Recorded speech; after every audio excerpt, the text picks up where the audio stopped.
Vamos a proceder con este ejercicio en la parte en la cual nos quedamos. Obtener la impedancia mutua entre mallas. Vamos con la impedancia mutua entre la malla 1 y la malla 2. Regla número 1 dice: se sumarán con más 1 menos 1 las impedancias propias de los elementos que pertenezcan a ambas mallas. Entonces, ¿qué elemento pertenece a ambas mallas? Este de acá, entre malla 1 y malla 2. Y dice, ¿sentido del resistor de 4 coincide con J1? No, sentido del resistor de 4 coincide con J2. Digo, sí coincide y sí coincide. Entonces lo tenemos como positivo. Ahora vamos a aplicar la regla número 2. La regla número 2 no aplica, porque no existen dos bobinas que estén acopladas de tal manera que ambas pertenezcan a las dos mallas. Vamos a aplicar la regla número 3. La regla número 3, pues tampoco, porque no existen dos bobinas de tal forma que una de ellas pertenezca a la malla 1 y a la malla 2. Esta, pues no, esta pertenece a 3 y está 2. Esta, pues no, esta pertenece a 3 y está 1, no aplica, por eso solamente se quedó como 4. Ahora vamos con la impedancia mutua entre la malla 1 y la malla 3. Y dice, regla número 1, que nos menciona que se sumarán con más 1 menos 1 las impedancias propias de los elementos que pertenezcan a ambas mallas. ¿Qué elemento pertenece a ambas mallas? Este pertenece tanto a la malla 1 como a la malla 3. Sí, este pertenece tanto a la malla 1 como a la malla 3. Sentido de la bobina de 16i coincide con J1, no. Coincide con J3, tampoco. Y entonces sería, no coincide y no coincide es menos por menos, más. Guarden ese más 16i en la memoria. Ahora vamos a aplicar la regla número 2, pero no aplica entre malla 1 y la malla 3. ¿Por qué? Porque, ¿qué dice la regla número 2 de impedancias mutuas entre mallas? Que se sumarán con más 2 o menos 2 las impedancias mutuas entre pares de elementos, de tal forma que ambos pertenezcan a las dos mallas. No existe de ese tipo aquí, porque este pertenece tanto a malla 1 y a malla 3, pero este solamente pertenece a la malla 1. Entonces no podemos aplicar la regla número 2 para la impedancia mutua entre la malla 1 y la malla 3 de este ejercicio. Vamos a ver si podemos aplicar la regla número 3. ¿Y qué dice la regla número 3? Que se sumarán con más 1 menos 1 las impedancias mutuas. Las impedancias mutuas entre pares de elementos de tal manera que uno de ellos pertenezca a la malla 1 y el otro pertenezca a la malla 3. ¿Podemos aplicarlo aquí? Sí podemos, porque este elemento pertenece tanto a malla 3 como a malla 1 y este solamente pertenece a la malla 1, por lo tanto este se va con 3. Y dice, ¿sentido de la bobina de 24i coincide con J1? No. ¿Sentido de la bobina de 16i coincide con J3? No coincide y no coincide es más 1. Más 1 de 4i, porque es la impedancia mutua. Entonces sería más 16i, más 4i, más 20i, como está aquí. Finalmente, nos vamos a obtener la impedancia mutua entre la malla 2 y la malla número 3. ¿Y qué dice la impedancia mutua entre la malla 2 y la malla 3? Regla número 1. Se sumarán con más 1 menos 1 las impedancias propias de los elementos que pertenezcan a ambas mallas. ¿Qué elemento pertenece a ambas mallas? Este de aquí. ¿Su sentido coincide con J2? No. ¿Coincide con J3? Sí. Entonces sería negativo. Menos 8i. Ahora vamos a aplicar la regla número 3, porque al igual que en las otras ocasiones, no aplica la regla número 2. ¿Qué dice la regla número 3? Pues la regla número 3 dice, se sumarán con más 1 menos 1 las impedancias mutuas entre pares de elementos, de tal forma que uno de ellos pertenezca a la malla 2 y el otro pertenezca a la malla número 3. ¿Y aplicaría en qué caso? Entre esta y entre esta. Este elemento puede pertenecer tanto a malla 2 como a malla 3, pero este solamente pertenece a la malla número 2. Por lo tanto, este se iría con 3. Dice, ¿sentido de la bobina de 32i coincide con J2? No. ¿Sentido de la bobina de 24i coincide con J3? Sí, no coincide y coincide es negativo. Entonces tenemos menos 24i menos 8i menos 32i para la impedancia mutua entre la malla 2 y la malla número 3. Ahora sí, ya tenemos impedancias propias, impedancias mutuas, de todas y cada una de las mallas. Impedancias propias de mallas, impedancias mutuas entre mallas, ya lo obtuvimos todo. Con lo cual nuestro sistema de ecuaciones para esta red eléctrica quedaría escrito de la siguiente manera. Tenemos la impedancia 1,1 por la J1, más la impedancia para la ecuación del método de mallas, para la malla número 1, ¿cómo estaría? Sería impedancia 1,1 por la J1 más impedancia 1,2 por la J3 más la impedancia 1,3 por la J3.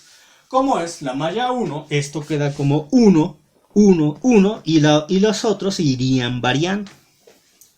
Y la malla número 1 sería igual a... La malla número 1 sería igual a la fuente que pertenezca a la malla 1. ¿Qué fuente pertenece a la malla 1? ¿Cuál? Esta de aquí. Esta de aquí. ¿Qué es esta? Es esta. Su sentido coincide con el de la corriente circulante. Sí, exactamente.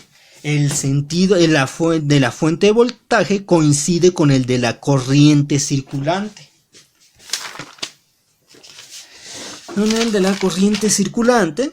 Y entonces, como el sentido de la fuente de voltaje coincide con el de la corriente circulante, tenemos un más 12. Exactamente, más 12. Ahí ya tenemos. Entonces, ¿a qué es igual dicha expresión de la malla para la malla número 1? Ahora vamos con la ecuación de la malla número 2. ¿Y cuál es esa? Impedancia 2,1 por la J1, impedancia 2,2 por la J2, impedancia 2,3 por la J3. Y esa es la ecuación para la malla número 2. ¿Existe alguna fuente? Bien, entonces vamos a obtener la ecuación de la ecuación de malla para la malla número 2. Y esta sería igual. Impedancia 2,1 por la J1 más la impedancia 2,2 por la J2 más la impedancia 2,3 por la J3 igual a la fuente que pertenezca a la malla número 2. Nosotros tenemos que la fuente que pertenece a la malla número 2 es otra vez esta. Su sentido coincide con el de la malla, sí, es por eso es como es más el valor de la fuente. Por eso tenemos que es igual a 12. Y finalmente, la ecuación de la malla número 3 del método de mallas sería impedancia 3,1 por la J1 más impedancia 3,2 por la J2 más impedancia 3,3 por la J3. Y esto sería igual a ¿qué? Igual a la fuente que pertenezca a la malla número 3. Pero no existe ninguna fuente que pertenezca a la malla número 3. No hay, no existe. Entonces, por lo tanto, dicha ecuación de la malla número 3 es igual a 0. Perfecto.